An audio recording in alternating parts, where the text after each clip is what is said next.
മേപ്പാടി ദുരിതാശ്വാസ ക്യാമ്പിലെത്തിയ പ്രധാനമന്ത്രി നരേന്ദ്രമോദി ഇവിടുത്തെ ആളുകളുടെ ദുഃഖം കേട്ടു, അവരുടെ സങ്കടം തിരിച്ചറിഞ്ഞു.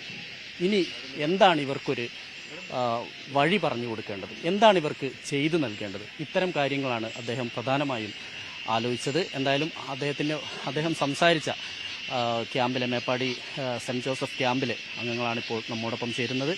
എന്തൊക്കെയാണ് പ്രധാനമന്ത്രി ചോദിച്ചത്? പ്രധാനമന്ത്രി ചോദിച്ചു, നിങ്ങളെ സമയത്ത് അവിടെ ഉണ്ടായോ ചോദിച്ചു. ഞങ്ങൾ പറഞ്ഞ അവിടെ ഉണ്ടായി. 1 മണിയായപ്പോൾ ഒരൊച്ച കേട്ട്. അപ്പോൾ മക്കളെന്താ കാട്ടി, മക്കൾ ഉറങ്ങുമായിരുന്നു പറഞ്ഞു. മക്കളെയും കൂട്ടിയിട്ട് ഞങ്ങൾ വേഗം ഇറങ്ങി ഓടി മുറ്റത്ത് പോയി കാട്ടിൽ പോയി കുറച്ച് നേരം നിന്ന്. അത്രയും മന്ത്രി ഞങ്ങളോട് ചോദിച്ചിട്ടുണ്ട്. മന്ത്രി എല്ലാവരോടും കൈ കൂട്ടിയിട്ട് എല്ലാവരും തട്ടിയിട്ട് എന്തെങ്കിലും ചെയ്തു തരാൻ അതൊന്നും പറഞ്ഞില്ല. എല്ലാവരും ഇങ്ങനെ കൈ കൂട്ടി ഇങ്ങനെ ആക്കി. എല്ലാവരോടും ഭാഷ നമുക്ക് മനസ്സിലാണില്ലല്ലോ എന്താ പറയുന്നത്. തർജ്ജമ ചെയ്ത് കൊടുത്തിരുന്നു. ഞാൻ പറഞ്ഞു എല്ലാം പോയി, ഇനി ഞങ്ങൾക്കൊന്നും ബാക്കിയില്ല, വീടെല്ലാം പോയി, അതുകൊണ്ട് ഞങ്ങൾക്ക് വീട് തരണം എന്ന് പറഞ്ഞു. അപ്പോൾ വേറൊരാൾ തർജ്ജമ ചെയ്ത് കൊടുത്ത്. അപ്പോൾ പറഞ്ഞു എല്ലാം സൗജന്യമായിട്ട് തലയിൽ കൈ വെച്ച് ഞങ്ങൾക്കെല്ലാം പോയി, ഇനി ഞങ്ങൾക്ക് നിങ്ങളെല്ലാം വേറെ ഒരു നിങ്ങളെപ്പോലുള്ളവരൊന്നും സഹായിക്കാൻ ഞങ്ങൾക്കുള്ളൂ, വേറെ ആരും ഇനി ഞങ്ങൾക്കില്ല.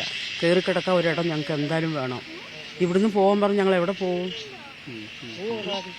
അതാണ് ഞങ്ങൾ കാണാന്ന് മോൾ സാറ് പറഞ്ഞിട്ടില്ല. അവർ പറഞ്ഞ തലയിൽ കൈ വെച്ചെല്ലാം ഇങ്ങനെ തലയാട്ടി പോയി. നമുക്ക് അവർ സംസാരിക്കുന്നത് നമുക്ക് അറിയില്ലല്ലോ. അപ്പോൾ ഞങ്ങൾ ഇവിടുന്ന് പോകുമ്പോൾ ഞങ്ങൾക്കൊന്നുമില്ല, ഒരു ഉടുത്ത ഡ്രസ്സായിട്ട് ഞങ്ങൾ വന്നത്. അപ്പോൾ അത് ഇനിയിപ്പോൾ നമുക്ക് അങ്ങനെ തന്നെ പോകാൻ പറ്റില്ലല്ലോ. നമുക്ക് തലചായ്ക്കണമെങ്കിൽ ഒരു ഇടം വേണമല്ലോ. അത് എല്ലാവരും കൂടി സഹകരിച്ച് ഞങ്ങൾക്ക് ചെയ്തു തരാം. അത്രയേ ഉള്ളൂ പറയാനുള്ളത്. ഇവിടെ എന്തൊക്കെയാണ് ഒരു പ്രതീക്ഷ ഉണ്ടോ?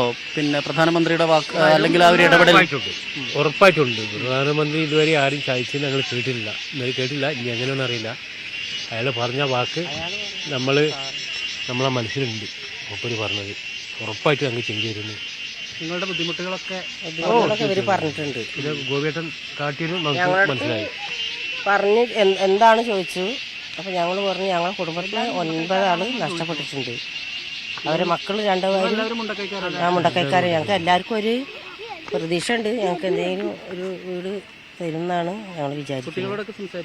കുട്ടികളില്ല, 2 കുട്ടികളും ജ്യേഷ്ഠൻ്റെയും അനിയൻ്റെയും കുട്ടികൾ ബാക്കിയായി. അവർ ദൂര സ്ഥലത്തായതുകൊണ്ട്. പ്രധാനമന്ത്രി എന്താ പറഞ്ഞ് ചോദിച്ചോ? മോനോട് സംസാരിച്ചോ? എന്താ പറഞ്ഞ മോൻ എന്താ പറഞ്ഞേ?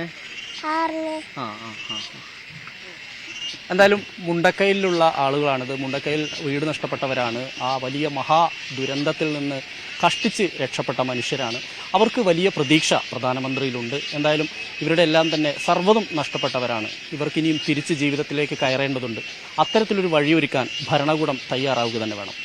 മേപ്പാടിയിൽ നിന്ന് ക്യാമറാമാൻ ശ്രീജിത്ത് സി കല്ലുമുട്ടിക്കൊപ്പം എസ് വിനേഷ് കുമാർ, ന്യൂസ് 18.